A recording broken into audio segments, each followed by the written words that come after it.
Inclinemos nuestros rostros para orar. Nuestro Padre y nuestro Dios, te damos gracias por tu palabra, porque es una guía segura, una guía confiable en un mundo donde la gente no sabe a dónde buscar la verdad. Te pedimos, Señor, al estudiar la ley, la gracia y la salvación, que tu Espíritu Santo nos ayude a entender este tema tan importante. Te rogamos que te manifiestes aquí por medio de tu Espíritu Santo y que también bendigas a todos aquellos que están viendo vía satélite por televisión. Te damos gracias por acompañarnos y por escuchar nuestra oración, pues te lo pedimos en el nombre de Jesús. Amén. Vamos a comenzar nuestro estudio en este momento en el libro de Génesis, el capítulo 1 y el versículo 31. Génesis 1 y el versículo 31. Es la conclusión de la semana de la creación. En realidad es la conclusión del sexto día, es la terminación de la obra que hizo Jesús. Y claro, descansó el séptimo día. Pero al concluir el trabajo, el sexto día, quiero que noten cómo Dios vio lo que había hecho. Dice allí, y vio Dios todo lo que había hecho, y he aquí que era bueno en gran manera. Y fue la tarde y la mañana del día sexto. ¿Cuántas cosas malas hizo Dios en la creación? Ninguna. Todo lo que hizo Dios en la semana de la creación fue bueno. Y no solo bueno, sino bueno en gran manera. Pero Dios le advirtió a Adán y Eva de que había un árbol en el huerto del cual no debían comer. Y que si comían de ese árbol, el resultado iba a ser pecado. Y el fruto final del pecado iba a ser la muerte. Note lo que dice en Génesis el capítulo 2 y el versículo 16 y 17 que hemos leído antes. Y mandó Jehová Dios al hombre diciendo, de todo árbol del huerto podrás comer, mas del árbol de la ciencia del bien y del mal no comerás, porque el día que de él comieres, ciertamente morirás.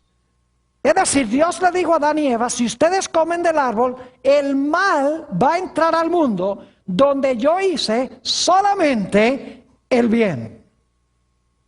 Y todos sabemos la triste historia, o si no, no estaríamos aquí. Adán y Eva escogieron comer del fruto del árbol de la ciencia del bien y del mal. Inmediatamente comieron ellos, se produjo un cambio en este mundo.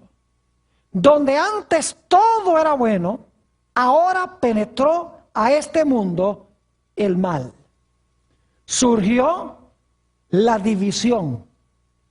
Eso se ve por el hecho de que cuando Dios viene y le habla a Adán y le pregunta ¿qué ha hecho? Adán dice, la mujer que tú me diste me dio de comer y yo comí. Cuando viene a la mujer dice, la serpiente que tú hiciste me dio del fruto y yo comí. Fíjese que aquí están ya todos contra todos. Adán contra Eva, Eva contra Dios, Adán contra Dios. Ahora surge la discordia. Ahora se ha realizado un cambio en la orientación del hombre. Donde antes la orientación del hombre era solamente hacia el bien. Su único interés era el bienestar de los demás. Ahora Adán y Eva y sus descendientes se volvieron egoístas. En vez de su enfoque estar sobre Dios y sobre sus semejantes, ahora el único enfoque era sobre sí mismos. Es decir, se volvieron ególatras, se volvieron egoístas. El centro del enfoque ahora llegó a ser el yo. Es decir, hubo un cambio radical en la orientación del corazón de Adán y Eva y sus descendientes. Quiero que notemos en el libro de Génesis cómo es que el corazón, el hombre interno, dicta lo que sucede en términos de nuestras acciones en nuestra vida. Donde antes las acciones eran buenas porque el corazón era bueno, ahora las acciones llegan a ser malas porque el corazón es malo. Donde antes el corazón estaba inclinado hacia el bien, ahora el corazón se inclina hacia el mal. Vamos a notar este fenómeno en el libro de Génesis. Génesis, el capítulo 4 y el versículo 8 nos habla del primer asesinato de la historia, cuando Caín mató a su hermano Abel. Dice en el versículo 8, y dijo Caín a su hermano Abel, salgamos al campo.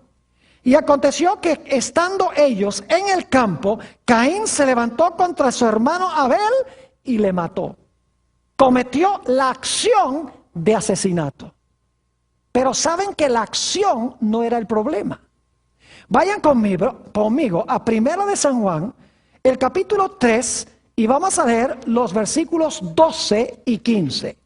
1 de San Juan, el capítulo 3, y los versículos 12 y 15. Dice en el versículo 12, no como Caín, que era del maligno y mató a su hermano. ¿Y por qué causa le mató? Porque sus obras eran malas y las de su hermano justas. Aquí nos dice que Caín era del maligno y mató a su hermano. Ahora, ¿qué vino antes de que Caín matara a su hermano? Noten el versículo 15. Dice, todo aquel que aborrece a su hermano es que homicida. Y sabéis que ningún homicida tiene vida permanente en él. ¿Qué es lo que viene antes de la acción del asesinato? Dice aquí que viene el odio. El que aborrece, fíjense que dice, el que aborrece a su hermano es homicida. No dice el que aborrece a su hermano, posiblemente algún día lo mate o cometa la mala acción. Dice el que odia o el que aborrece a su hermano, en el momento de aborrecerlo, ¿qué pasa? Es homicida. ¿A dónde comienza entonces el homicidio? No comienza con una mala acción, sino que comienza con una actitud del corazón, el aborrecimiento o el odio. Y el odio en el corazón finalmente fructifica y produce ¿qué cosa? Produce las malas acciones. Y si el corazón está torcido, las acciones serán ¿qué? Torcidas también. Noten otro ejemplo en el libro de Génesis. Génesis, el capítulo 6 y el versículo 5. Estaba hablando de la civilización antes del diluvio. Y noten la descripción tan lóbrega que se da de esta gente. Dice en el versículo 5, y vio Jehová que la maldad de los hombres era mucha en la tierra, y que todo, ahora escuchen bien, y que todo designio de los pensamientos del corazón de ellos era de continuo solamente el mal. ¿A dónde estaba el problema? Dice, todo designio de los pensamientos del ¿qué? Del corazón era de continuo el mal. Ahora, ese sentir del corazón, esos malos sentimientos en el corazón, ¿a qué llevaron? Noten el capítulo 6 y el versículo 11 y 12. 6, 11 y 12. El fruto de todo designio del corazón siendo el mal. Dice, y se corrompió la tierra delante de Dios. Y estaba la tierra llena de ¿qué? De violencia.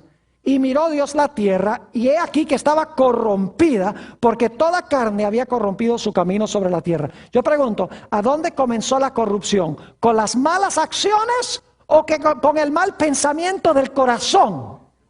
Fue con el pensamiento del corazón, con las intenciones, con las motivaciones. El problema era con el corazón interno que llevó a las malas ¿qué? A las malas acciones. Noten también lo que dice Génesis 8 y el versículo 21 sobre el problema del corazón. Génesis el capítulo 8 y el versículo 21. Esto es después del diluvio. Y Noé ofreció un sacrificio. Y dice, y percibió Jehová olor grato. Y dijo Jehová en su corazón, no volveré más a maldecir la tierra por causa del hombre.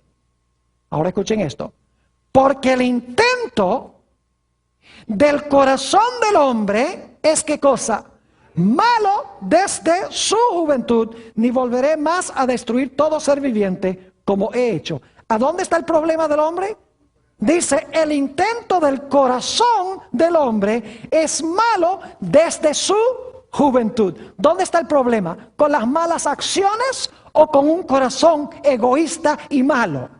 El problema, mis queridos amigos y hermanos, los que están viendo vía satélite, el problema es con el corazón, las intenciones internas, las motivaciones internas que llevan a cometer malas acciones. Tomemos un ejemplo más del libro de Génesis. El capítulo 27 y el versículo 41. Génesis 27 y el versículo 41. Aquí Jacob le acaba de quitar la primogenitura a su hermano Esaú. Y quiero que noten la reacción de Esaú. Dice allí en Génesis 27, 41, y aborreció Esaú a Jacob por la bendición con que su padre le había bendecido. Y dijo en su corazón, llegarán los días del luto de mi padre y yo mataré a mi hermano Jacob. Yo pregunto, ¿qué vino primero? ¿La intención de matar o el asesinato? La intención de matar. El problema era con qué cosa, con sus intenciones, las intenciones internas del corazón. Es decir, el problema con el pecado es que el pecado torció el corazón del hombre. Cambió la dirección del corazón del bien hacia el mal. Torció el corazón. Torció las intenciones, las motivaciones. Y donde antes salía todo lo bueno del corazón, ahora en el corazón había mal y por lo tanto las acciones eran malas. Por eso nos dice en el libro de los Salmos, el Salmo 51, si quieren ir conmigo allí, Salmo 51 y el versículo 5, algo muy interesante en cuanto a todos los que nacemos en este mundo.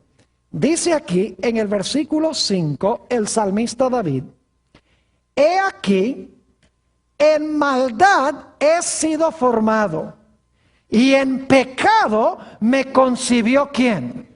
Mi madre. ¿Desde cuándo nacemos torcidos? Aún antes del nacimiento. Nos torcemos desde el momento de nuestra ¿qué? De nuestra concepción como fruto del pecado de Adán. Fuimos concebidos en pecado. Somos egoístas. Aún antes de conscientemente saberlo. Permítame darles un ejemplo. No hay nada más egoísta en el mundo que un bebé. ¿Qué pasa si usted no le da al bebé la leche cuando el bebé cree que debe hacerle la leche? El bebé dice, mamá, por favor, ¿me das leche? ¿Qué hace? Llora. Y si todavía no le dan la leche, ¿qué hace? Grita. Y si todavía no le dan la leche, ¿qué? Patalea. Porque para ese bebé no hay nada en el mundo que exista sino ¿quién? Sino él solamente. Y luego ese bebé crece y llega a tener unos 2 o 3 años. Y vamos a darle un poquito de propaganda aquí a Walmart. Y los padres lo llevan allá a Walmart y el niño va al departamento de juguetes y encuentra un camioncito muy bonito que le gusta y va donde la mamá y le dice, mamá, que en su idioma así de bebé le dice, yo quiero este camioncito. Y la mamá le dice, Juanito, hoy no. Y dice, yo quiero este juguete, yo quiero este camión. No, Juanito, hoy no. Dice, bueno, está bien, no hay problema. Ustedes saben que no. Juanito empieza a hacer ¿qué? Empieza a llorar y empieza a gritar. Y si la mamá todavía le dice que no, se tira al suelo y empieza a patalear y empieza a dar vueltas. ¿Quién es mi mamá para decirme que yo no puedo tener este camión? Y es aún antes que el niño entienda plenamente que es egoísta. Y luego Juanito crece y se casa con Julieta. Y a los 6 meses empiezan los problemas. Dice Juan, ella no me plancha la ropa. Ella me quema el arroz. Cuando llego a la casa no está bien arreglada. ¿Qué se denota en esa actitud? El yo. Ella no sabe tratarme a mí. ¿Acaso no sabe quién soy yo? ¿Dónde está el problema? El problema es que nosotros fuimos ¿qué? Concebidos en pecado. Y el pecado tuerce el corazón hacia el mal. Note lo que dice Jeremías 17 y el versículo 9. Jeremías el capítulo 17 y vamos a leer el versículo 9. Aquí Jeremías conocía muy bien la situación del corazón humano. Dice esto: engañoso es el corazón, más que todas las cosas, ¿y qué? Y perverso. ¿Quién lo conocerá? ¿Qué es el corazón según Jeremías? El corazón es ¿qué cosa? Perverso. Porque el corazón nace perverso. En Proverbios el capítulo 28 y el versículo 26 dice esto: el que confía en su propio corazón es necio. El que confía en su propio corazón es necio, porque desde que Adán y Eva pecaron, le han transmitido a sus descendientes el virus del egoísmo, el virus del yo, donde el hombre vive para sí y muchas veces muere para sí. Jesús sabía que nuestro problema es con el corazón. Así como lo denota en Génesis, que del corazón salen las malas acciones, Jesús entendió eso también. Note lo que dice en el Evangelio según San Mateo, el capítulo 6 y el versículo 21. Mateo, el capítulo 6 y el versículo 21. Aquí Jesús dice, después de haber hablado sobre hacer tesoros en el cielo, etc., dice: porque donde esté vuestro tesoro, allí estará también vuestro ¿qué?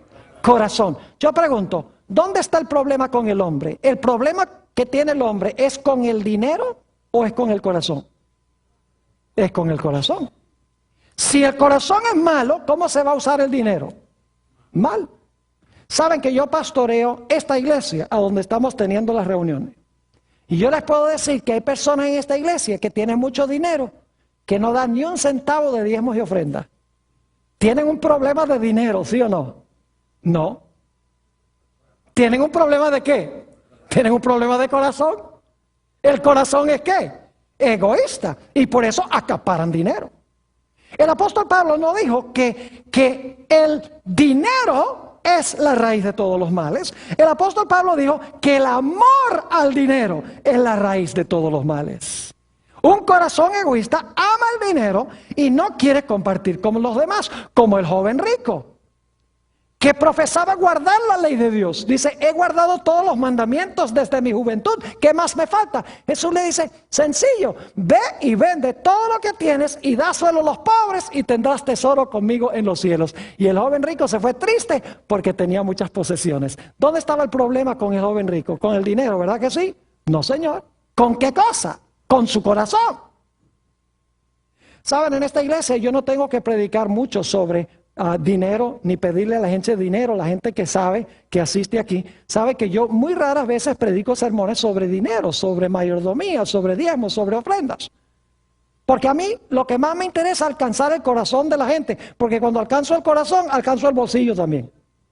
Cuando el corazón está bien, el bolsillo está bien y la cartera está bien. Jesús sabía que el problema es con el corazón. Noten también Mateo, el capítulo 12 y el versículo 34. San Mateo 12 y el versículo 34. Aquí Jesús está hablando de nuestras palabras. Y noten lo que Jesús tiene que decir en cuanto a las palabras. Dice, generación de víboras, ¿cómo podéis hablar lo bueno siendo malos? ¿Qué pasa con una persona que es mala? ¿Puede hablar bueno una persona mala? No, dice, ¿cómo podéis hablar lo bueno siendo malos? Porque de la abundancia del corazón habla la boca. ¿Dónde está el problema? ¿Con las palabras? ¿Con las palabras que salen? No, el problema está ¿dónde? En el corazón. De la abundancia del corazón habla la boca. Saben que cuando yo era niño, yo estudiaba en la ciudad de Caracas, Venezuela. Posiblemente hay algunos allá en la ciudad de Caracas viendo esta programación por televisión. Pero yo estudié en una escuela adventista que se llama el Colegio Ricardo Greenwich. Y en esa escuela, a veces, debo admitir que usaba algunas palabras que no debía usar. ¿Y sabe lo que pasaba? Cuando yo hablaba esas palabras, mis maestros llamaban a mis padres y les contaban que yo había usado malas palabras. ¿Y sabe lo que pasaba? No solamente me castigaban en la escuela, sino cuando llegaba a la casa también. Y muy a menudo el castigo de mi mamá era muy sencillo. Me llevaba al baño y me lavaba la boca con jabón. Por haber usado malas palabras. Recientemente yo vi por ahí a mi mamá, ellos viven en Amarillo, Texas. Le dije, mamá, ¿sabes algo? No hiciste lo que debías haber hecho. Ella dice, ¿por qué? Dice, porque me lavaste la boca, lo que tenías que haberme lavado es el corazón.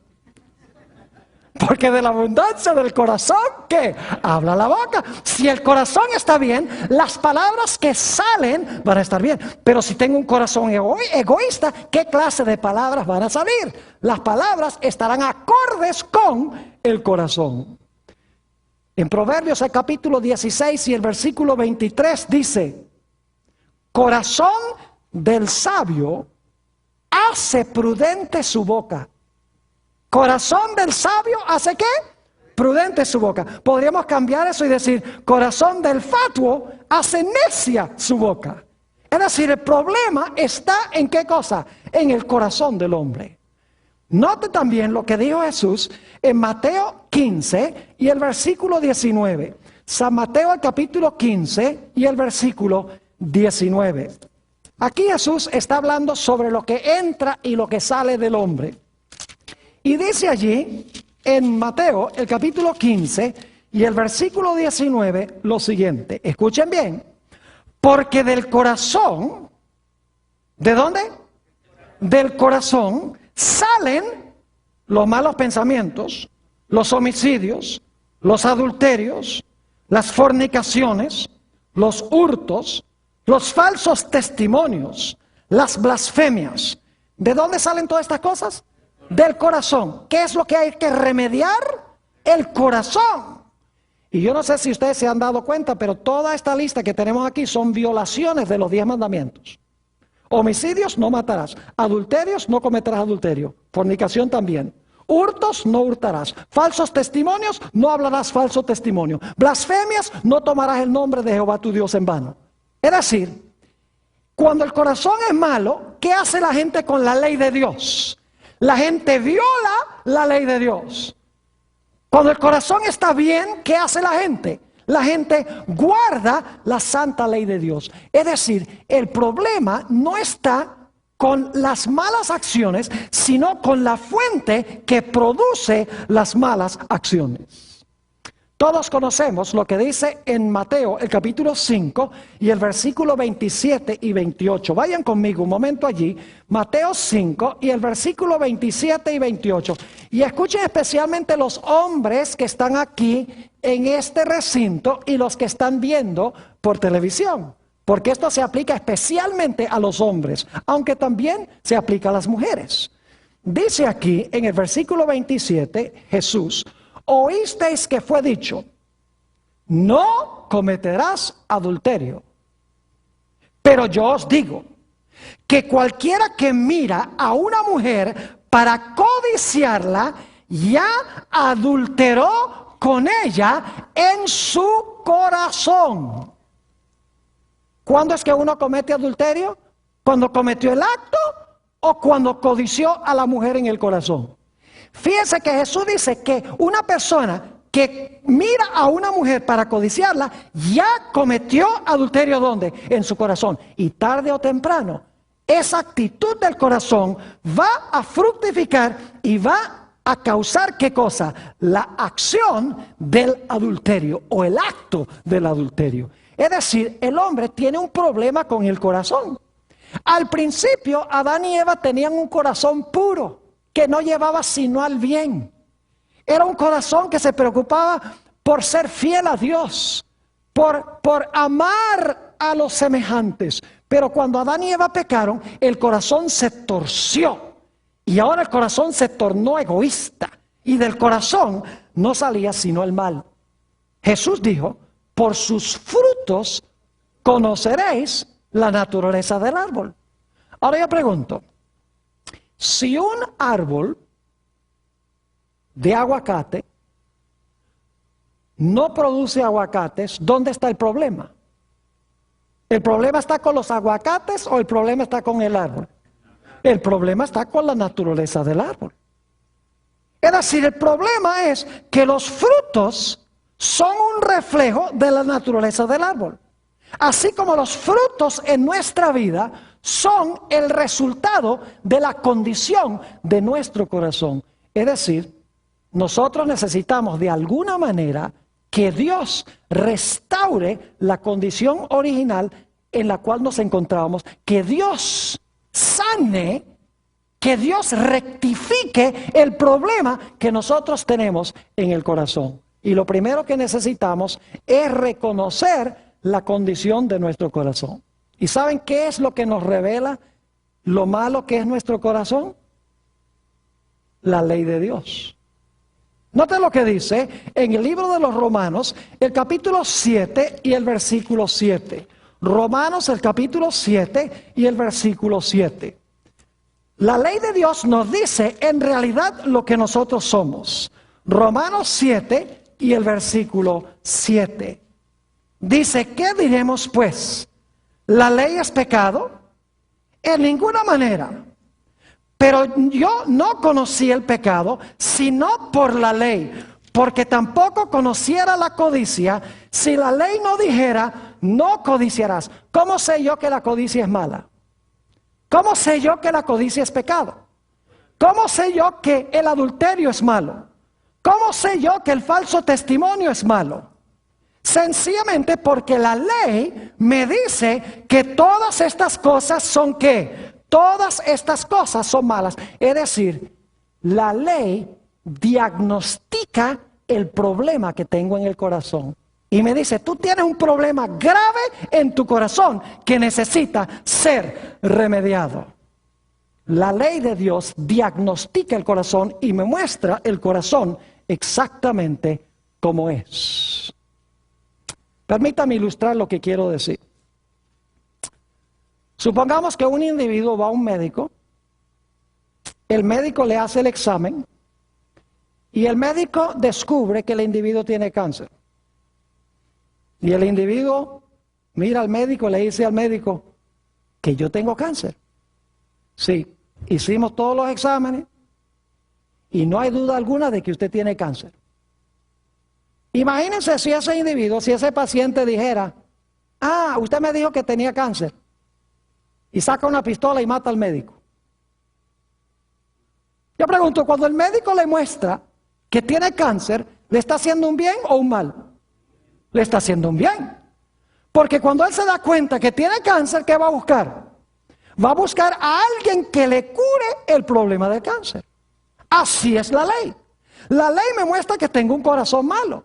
Me muestra que tengo cáncer espiritual y la ley me dice, tú necesitas que te remedien el problema del corazón o si no, tu corazón te va a matar. Me muestra mi condición y me manda a buscar una ¿qué? Una solución. Y me dice exactamente lo que soy sin mentir, gracias a Dios.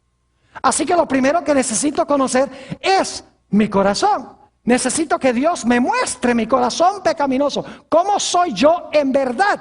Para que entonces yo pueda buscar un ¿qué? Un remedio al problema. Porque no voy a buscar un remedio si no considero que estoy ¿qué? Enfermo. Permítame darles otro ejemplo para que puedan entender. La Biblia dice que la ley de Dios es como un espejo. ¿Qué pasa cuando ustedes se levantan por la mañana y miran en el espejo?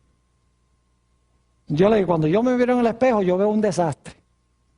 Cuando estoy recién levantado.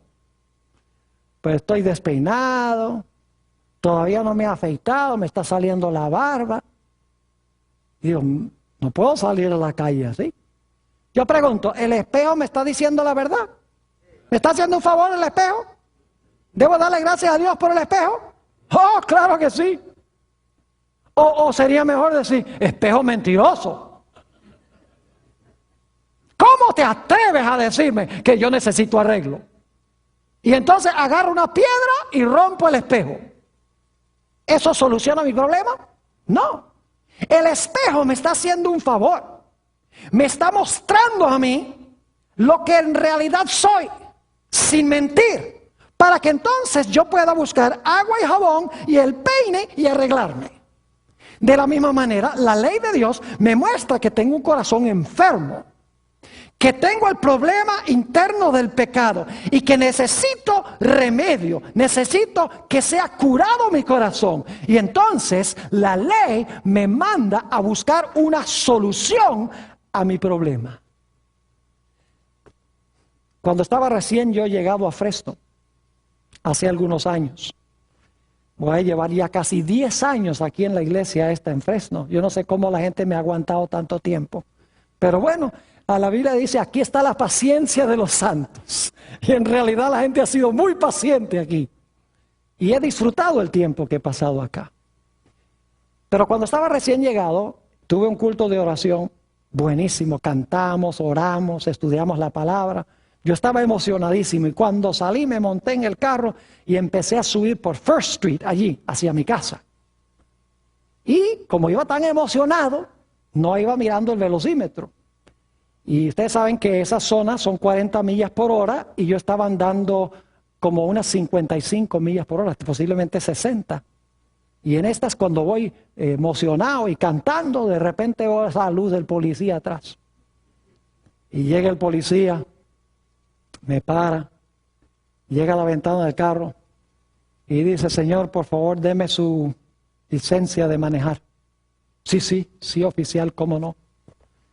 Saco la cartera y no consigo la licencia. Digo, no tengo la licencia. Dice, bueno, deme entonces la registración del carro. Eso sí, lo tengo ahí en la guantera. Y voy, abro la guantera y busco entre los papeles. Tampoco tengo la registración. Me dice, bueno, ¿tiene la tarjeta de seguro? Eso sí lo tengo, le digo yo, tarjeta de seguro. Y busco entre los papeles, tampoco la tarjeta de seguro. Finalmente me dice, mire, ¿cómo se llama usted? ¿Y qué hace? Y me daba casi pena decirle, mire, yo soy pastor de la iglesia de ella a la vuelta de la esquina. Porque los pastores deben obedecer la ley. Y yo soy pastor ahí. Dice, ¿usted no sabe que estaban dando casi a 60 millas por hora en una zona de 40? Le dije, sí, oficial, usted tiene razón. Usted me está diciendo la verdad. Pero le dije que vengo de una reunión en la iglesia donde cantamos, no fue tan bien. Eso fue glorioso, le dije, iba distraído. El policía dice, espere un momento, y se fue allá a su automóvil, y como tiene computadora, buscó en la computadora mi nombre. Y unos pocos minutos después, llega otra vez a la ventana del carro y dice, Pastor Bor, por esta vez, se la voy a perdonar. Y yo estaba diciendo, gloria al Señor. Pero ahora escuchen bien, ¿hizo bien el policía? El policía no hizo bien. Y ustedes dicen, ¿cómo que no hizo bien? No le pusieron la multa. Claro, yo me fui contento porque no tuve que pagar la multa. Pero el policía no hizo bien. Déjenme explicarles por qué. Yo había quebrantado, ¿qué cosa? La ley. Y la ley exigía que yo, si había quebrantado la ley, que hiciera ¿qué cosa? Que pagara la multa. Y el papel del policía es hacer cumplir la ley. Así que él debería haber hecho ¿qué cosa? Él debería haberme dicho, te voy a poner la boleta, y debería haberme puesto la multa. Ahora, hay otra forma que el policía podría haberlo hecho. Y aquí es que viene la parte linda. El policía podría haber venido a la ventana y decir, mire, Pastor Bor, usted ha quebrantado la ley, yo soy la ley, soy policía, y yo sé por el radar que usted quebrantó la ley. Y yo veo que usted está triste por haber quebrantado la ley. Usted está arrepentido, ¿verdad? Oh, sí, sí, oficial, cómo no, estoy arrepentido. Y el oficial dice, ¿sabe lo que voy a hacer? Yo lo que voy a hacer es, yo voy a ir a la jefatura de la policía y yo le voy a pagar su ticket. Yo le voy a pagar su multa. Yo pregunto, ¿el policía estaría haciendo bien ahí? Sí, porque eso se llama gracia. Yo pregunto, si él va y paga la multa queda pagada? Claro que sí, pero no la paga ¿quién? No la pago yo, el culpable, sino que la pagó el inocente. ¿Están entendiendo lo que estoy diciendo? La ley me muestra que yo soy ¿qué cosa? Pecador y culpable. La ley no me puede salvar, porque la ley exige el pago por haberla quebrantado. Pero ¿qué dice Jesús? Jesús dice, mira, yo voy a pagar tu multa. Yo voy a pagar por tus pecados. Yo llevé esos pecados a la cruz del Calvario. Yo pagué tu multa. Y yo me puedo ir alegre a mi casa, seguro del perdón.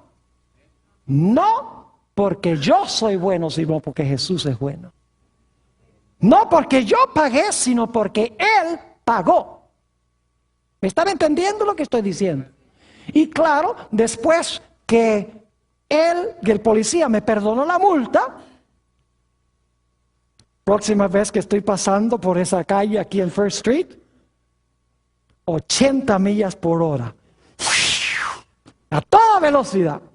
Y el mismo policía me para, siguiente día, y mire y dice, ¿usted no es el que paré ayer? Y yo le digo, con una sonrisa, sí, oficial. Y el oficial dice, ¿y usted no aprendió nada de lo que pasó ayer? Y le digo yo, sí, que usted está pagando.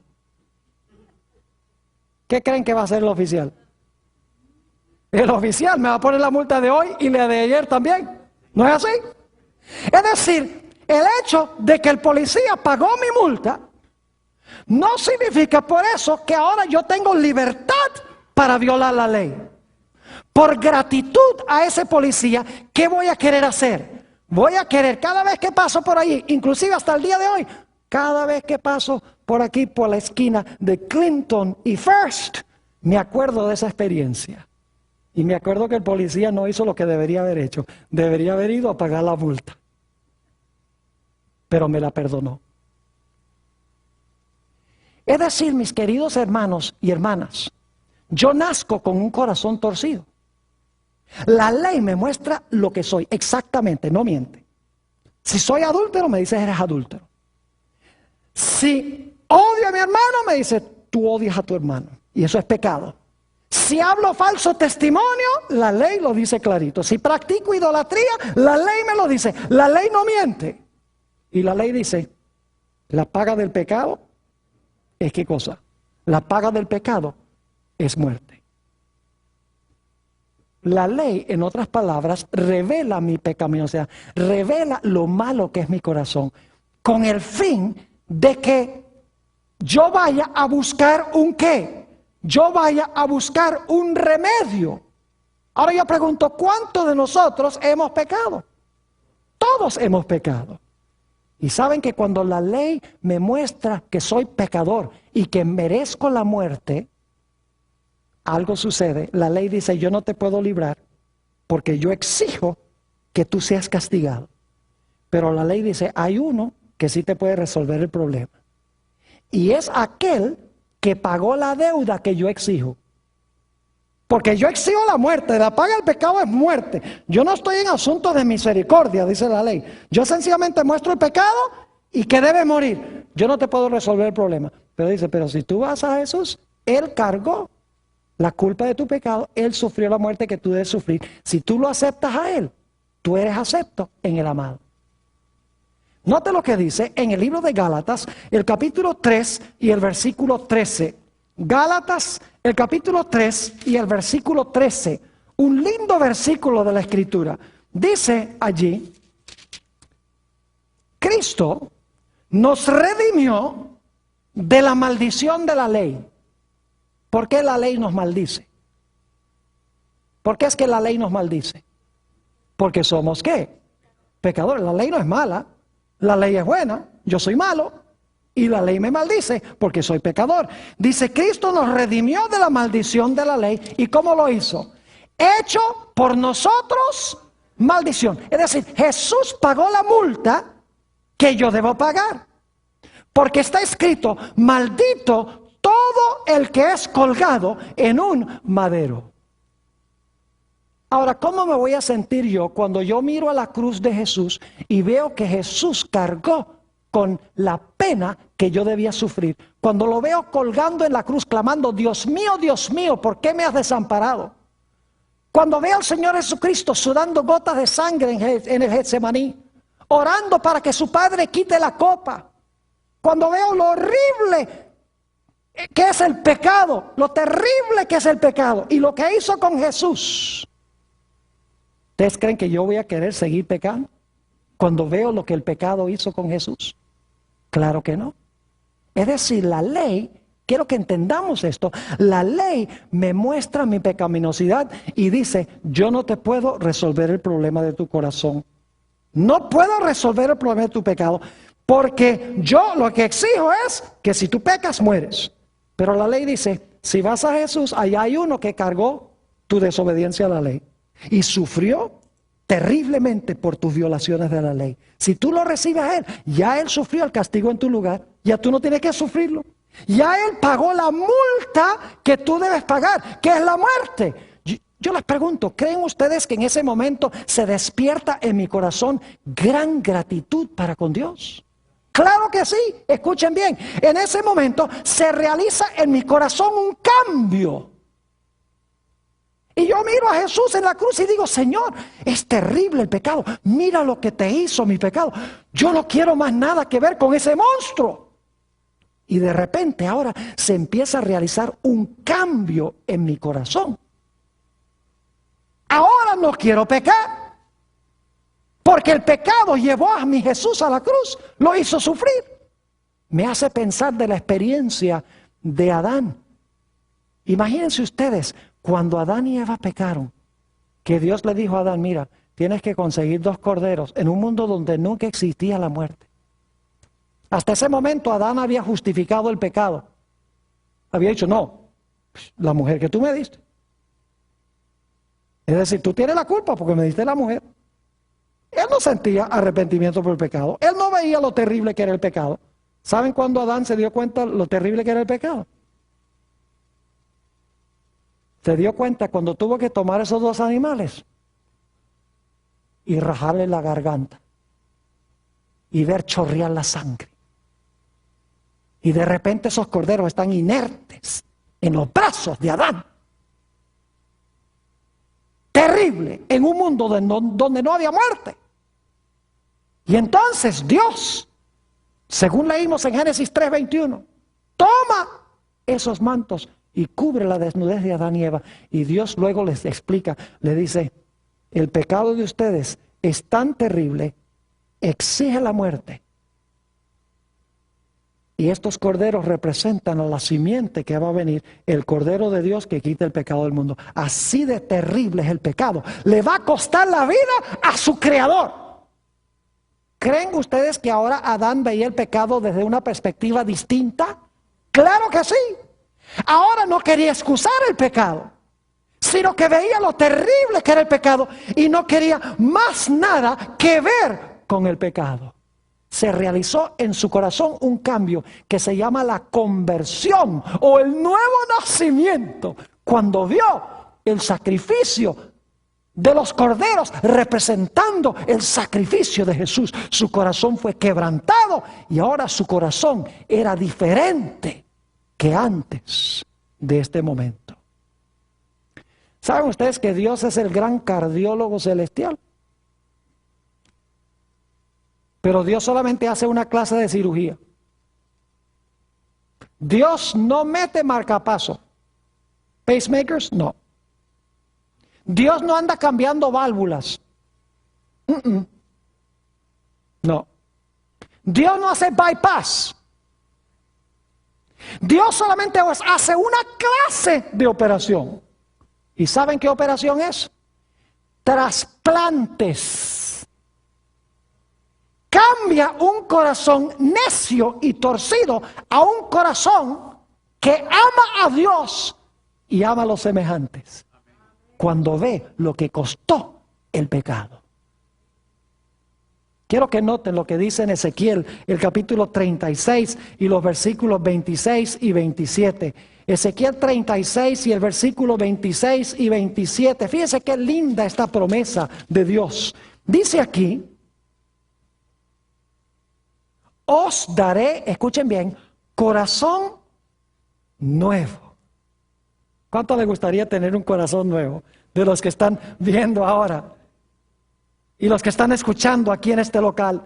Dice: os daré corazón nuevo y pondré espíritu nuevo dentro de vosotros y quitaré de vuestra carne el corazón de piedra, es decir, el corazón egoísta, el corazón duro. Y os daré un corazón ¿de qué? De carne, un corazón tierno. Y luego, fíjense, ¿qué vamos a hacer cuando tengamos ese corazón nuevo?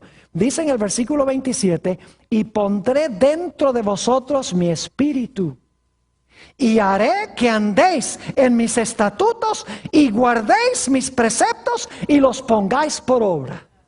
Es decir, cuando Dios cambia el corazón, ¿vamos a obedecer a Dios? Claro que sí, pero lo vamos a obedecer no porque tenemos que hacerlo, sino porque queremos hacerlo, porque lo amamos, porque hemos visto lo que el pecado cuesta. Yo he estado casado. ¿Les digo cuántos años he estado casado? He estado casado 34 años. Y cada año le doy a mi esposa un regalo de aniversario. ¿Saben por qué le doy el regalo de aniversario? Porque si no se lo doy, me pone a dormir en el garaje. Porque si no le doy el regalo de aniversario, no me hace la comida. Porque si no le doy el regalo de aniversario, me toca planchar mis propias camisas. ¿Ustedes creen que yo le doy el regalo de aniversario por eso? ¿Pues estoy obligado a hacerlo? No. ¿Saben por qué? Para mí es un deleite dárselo, porque hay amor. ¿Me están entendiendo? Cuando yo amo a Dios de corazón, va a ser un deleite obedecerle. Por eso el Señor Jesucristo dijo: si me amáis, guardad mis mandamientos. Hoy en día los cristianos dicen: la ley, los mandamientos, eso no hay que guardarlo, pues eso fue clavado en la cruz. Los que dicen eso no conocen lo que es recibir un nuevo corazón. No nos salvamos porque guardamos la ley, sino que Dios nos salva y luego por deleite guardamos la ley. Y el que dice: no tengo que obedecerle porque le conozco, es mentiroso, dice la Biblia, y la verdad no está en él. Noten la linda promesa también en el libro de Jeremías, el capítulo 31 y el versículo 33. Jeremías, el capítulo 31 y el versículo 33. Dice aquí esta linda promesa: pero este es el pacto que haré con la casa de Israel después de aquellos días, dice Jehová. Daré mi ley en su ¿qué? En su mente, y la escribiré en su corazón, y yo seré a ellos por Dios y ellos me serán por pueblo. ¿Saben que muchos cristianos hoy en día dicen, yo no estoy bajo el viejo pacto, sino que estoy bajo el nuevo pacto? En el antiguo pacto era por ley, ahora es por gracia. Los que dicen esto no saben lo que están hablando. Porque en ambos pactos hay ley. La única diferencia es que en el viejo pacto los 10 mandamientos estaban escritos en tablas de piedra. Mientras que en el nuevo pacto los 10 mandamientos están escritos en el corazón. Los mandamientos no cambian, lo que cambia es el lugar a donde están escritos los 10 mandamientos. De nada me vale tenerlos escritos en tablas de piedra. Para yo poder obedecer y querer obedecer a Dios, tengo que tener esos mandamientos escritos ¿a dónde? En el corazón. Saben que hay una profecía mesiánica muy bonita en cuanto a Jesús. Se encuentra en el Salmo 40 y el versículo 8, donde dice el salmista hablando de Jesús: me deleito en hacer tu voluntad. Tu ley está escrita en mis entrañas o en mi corazón. ¿Por qué se deleitaba Jesús en hacer la voluntad de su Padre? Porque la ley estaba escrita ¿dónde? La ley estaba escrita en el corazón. Es decir, la única forma en que puede cambiar nuestra conducta es si Dios transforma y cambia nuestro corazón por medio de la experiencia que se llama el nuevo nacimiento o la conversión. Pero escuchen bien, ¿qué va a pasar después que Dios nos da un nuevo corazón? Saben que si no alimentamos bien a ese nuevo corazón, ese corazón se daña también. Por eso, aunque Dios nos dé un nuevo corazón, debemos alimentar diariamente ese corazón para mantenerlo limpio. Ustedes conocen la bienaventuranza de Mateo 5:8, donde dice: bienaventurados los de limpio corazón, porque ellos verán a Dios. Pero una vez limpio, no siempre limpio. Cristo nos da un corazón nuevo, nos limpia el corazón. Pero luego hay que mantener el corazón limpio. Y ustedes dicen, pero pastor, ¿cómo puedo mantener mi corazón limpio? Tienen que alimentarlo bien. Ustedes saben que pueden recibir un trasplante del corazón, pero si siguen comiendo un montón de colesterol, ese corazón se les enferma también. De la misma manera, Dios nos cambia el corazón, pero si seguimos alimentándonos espiritualmente, de lo que daña nuestra vida espiritual, ese corazón se enferma también. Ahora, ¿qué es lo que puede mantener el corazón limpio? Noten el Salmo 119 y los versículos 9 al 11. Salmo 119 y el versículo 9 al 11. Este es un pasaje hermoso que está hablándole primordialmente a los jóvenes, pero también yo creo que tiene un mensaje grande para los adultos. Salmo 119 y los versículos 9 al 11. Dice aquí, y el Salmo 119 es el salmo más largo de la Biblia, dice: ¿con qué limpiará el joven su camino? Con guardar tu palabra. Con todo mi corazón te he buscado, no me dejes desviarme de tus mandamientos. Ahora escuchen esto. En mi corazón he guardado tus dichos, es decir, tus palabras, para no ¿qué? Para no pecar contra ti. ¿Cómo mantengo el corazón limpio? Metiendo en mi corazón las palabras ¿de quién? De Dios, en la Biblia. ¿Qué sucede cuando yo meto en mi corazón mucha televisión? Novelas.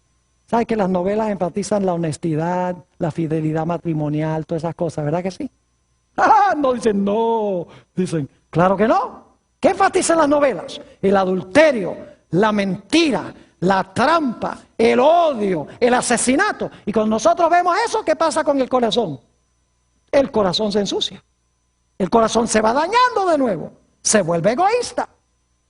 ¿Qué tengo que hacer para mantener puro mi corazón? El nuevo corazón que Jesús me da. Lo que tengo que hacer es llenarlo de cosas buenas. Llenarlo con los dichos de Dios. Por eso en Efesios 5 y el versículo 26, que ustedes tienen en su lista, dice que Dios limpia el corazón por el lavacro de la palabra, el agua del lavacro de la palabra. En San Juan 15:3, el Señor Jesucristo dice, ellos todos son limpios por la palabra que les he hablado. Es decir, tenemos que llenar nuestra mente y nuestro corazón de la palabra de Dios, de la oración, de cosas espirituales. Y entonces tendremos un corazón sano, un corazón fuerte. Ustedes recuerdan la experiencia de David. Dice que salió un día al balcón del palacio y vio a esta mujer, Betsabé, muy hermosa, que era la esposa de otro. Dice la Biblia que cometió adulterio con ella y mandó a matar a su esposo para poderse quedar con esa mujer. Es decir, adulterio y asesinato. Pero la Biblia dice que finalmente David se arrepintió cuando Natán, el profeta, fue a hablar con él. Le dijo, tú eres ese hombre que has hecho mal delante de Jehová. Como resultado, David escribió ese famoso Salmo 51. Y en el Salmo 51 pide dos cosas. En los versículos 1 y 2 pide que Dios perdone su pecado. Y en el versículo 10 pide a Dios que les dé un corazón limpio y renueve un espíritu recto dentro de él. Que esa sea nuestra experiencia, es mi oración.